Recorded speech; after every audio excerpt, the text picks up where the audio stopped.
ازيكم يا حلوين؟ عاملين ايه؟ معاكم من عيش وملح. النهارده هنعمل مع بعض بانيه مشوي بتتبيله سهله جدا وسريعه، وكمان بدل الزيوت وتهدير الزيت وتعب المعده اللي بيضايقنا كلنا من قلي البانيه. هنعملها النهارده دلوقتي مع بعض. تتبيله سهله قوي هتعجبكم. استنونا. بصوا يا حلوين، انا هنا حاطه بصلايه وفلفل رومي وطماطمايه. هضربهم كويس جدا، انعمهم كويس جدا جدا في الكبه. بصوا هنا بعد ما ضربتهم كويس جدا ونعمتهم، عايزه بس الميه بتاعتهم. هصفي الميه منهم كويس جدا وارجع لكم. دلوقتي بعد ما صفيت البصل مع الطماطم اهو، ميه البصل خدت الميه بتاعتهم بس. احط عليهم معلقه زبادي حلوه كده. توابل هنا بتاعتنا: فلفل اسود، رشه قرفه وجنزبيل، بهارات، رشه بابريكا، والملح، رشه خل صغيره كده،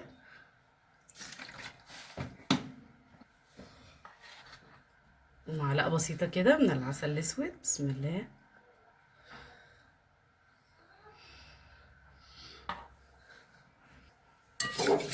هنقلبهم كويس جدا كده مع بعض. دوبهم كده.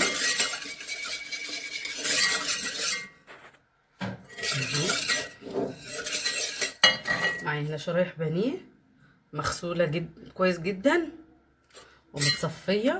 هحطهم في قلب التتبيله كده. بسم الله الرحمن الرحيم. بسم الله. خليها اقعد اقلب فيها كويس كده. شربي كل قطعه بانيه كويس قوي كده من التتبيله. اقعدي. الرحمن الرحيم. سيبوها ساعتين، ويا سلام بقى لو قبلها بيوم هتبقى احسن واطعم كمان. بس انا عايزه اعملها النهارده، فهسيبها ساعتين قبل ما اعملها. ودلوقتي بقى بعد ما حطيت البانيه سبته ساعتين في التتبيله براحته خالص. بعد كده حطيت هنا في الطاسه شويه زيت ومعلقه زبده بيسخنوا كويس جدا. هنزل الفراخ فيهم. بسم الله.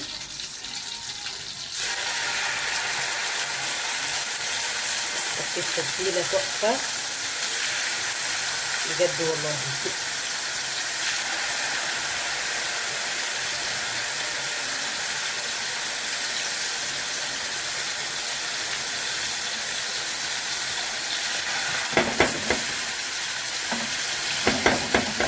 نسيبها تتشوح كويس جدا، وكل شويه نقلبها لما يجي اقلبها وراها.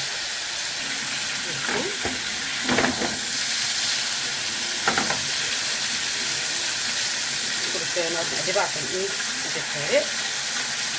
نقلب فيها لحد ما تاخد اللون الشوي اللي احنا عايزينه.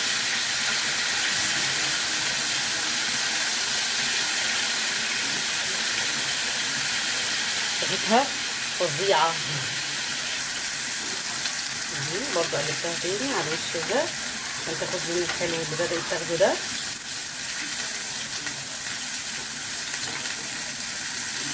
الفراخ بعد ما اتشوت وجمالها بحب احط لها فحمه. بحط على الفحمه شويه زيت وبغطيها. الفراخ بتاعنا اللذيذ خلص. بصوا جماله وشكله طري وتحفه وريحته رهيبه.